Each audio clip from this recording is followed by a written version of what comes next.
विगत दिनों दैनिक जागरण अखबार ने स्थानीय रिपोर्टर मित्र ने बिहार की शिक्षा व्यवस्था में सुधार के लिए आवश्यक सुझाव के रूप में हमसे एक टिप्पणी मांगी थी, जिसे हमने अपनी समझ के हिसाब से भेजा था। हालांकि अखबार ने हमारी टिप्पणी को संपूर्णता से नहीं छापा है, फिर भी उन्होंने उसे आज छापा है। इसके लिए उन्हें बहुत बहुत धन्यवाद। आप सभी पाठकों को सुविधा के लिए अखबार में छपी उक्त टिप्पणी के कथन के साथ मैं अपनी संपूर्ण टिप्पणी को भी सोशल मीडिया पर भेज रहा हूं, ताकि हमारी उक्त टिप्पणी को संपूर्णता में समझा जा सके। यूँ तो बिहार या पूरे देश की शिक्षा व्यवस्था में आमूल सुधार लाने की बहुत ज़रूरत है। पूरे देश में के अंदर समान शिक्षा व्यवस्था लागू की जाए, क्योंकि अमेरिका, ब्रिटेन, जर्मनी, फ्रांस इत्यादि जितने भी देश विकसित हुए हैं वह समान शिक्षा प्रणाली लागू करने के बाद ही विकसित हो सके हैं। परंतु यदि मौजूदा जीर्ण शिक्षा व्यवस्था में ही कुछ बेहतरी की बात करनी हो तो इसके लिए पहली जरूरत यह है कि सभी सरकारी विद्यालय में छात्रों के अनुपात में वर्गानुसार और विषयानुसार शिक्षकों की व्यवस्था की जाए। इसके अलावा दूसरी बात यह है कि शिक्षकों को अनिवार्य तौर पर गैर शैक्षणिक कार्यों से पूर्णतः मुक्त किया जाए।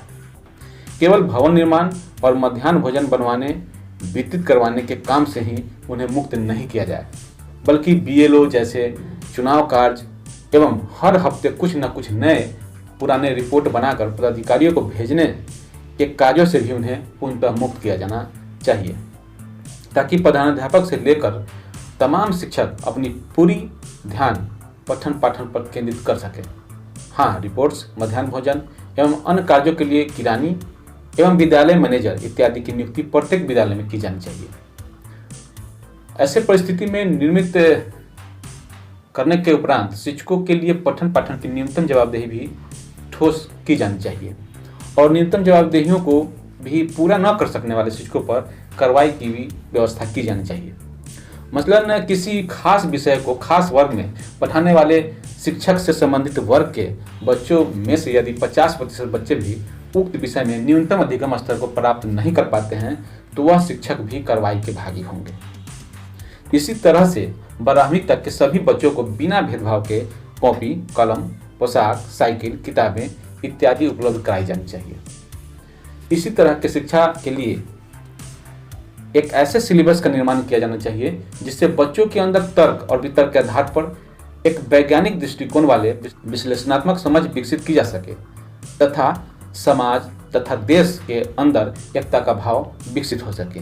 इसके लिए जरूरी है कि शिक्षा के लिए बने सिलेबस में के अंदर से पोंगा पोथी एवं कट्टरवादी मूल्यों को आगे बढ़ाने वाले अतार्किक और दकियानुसी किस्म के पाठ्य सामग्री को निकाल करके बाहर किया जाना चाहिए। अगर इन सारी बातों को, उपायों को भी ईमानदारी से हमारी सरकार अपना रही है, अपना सकती है तो बिहार के अंदर शिक्षा व्यवस्था में भारी परिवर्तन नजर आने लगेगा। तो ये बातें सत्येंद्र कुमार, महासचिव बिहार राज्य प्राथमिक शिक्षक संघ के जो गोप के संघ हैं उनके सचिव ने ये बातें कही हैं, जिसे मैंने अक्षरशः यहाँ रखने का प्रयास किया है। अगर आप लोगों को ये अच्छा लगे तो निश्चित तौर पर इसे ज़्यादा से ज़्यादा लोगों तक शेयर कीजिए ताकि समान शिक्षा प्रणाली लागू की जा सके। क्योंकि आज जो बिहार शिक्षा व्यवस्था में जो मूलचूल परिवर्तन की जरूरत है वह नहीं हो पा रहा है और उसके लिए हम सबको मिलजुल करके प्रयास करने की आवश्यकता है।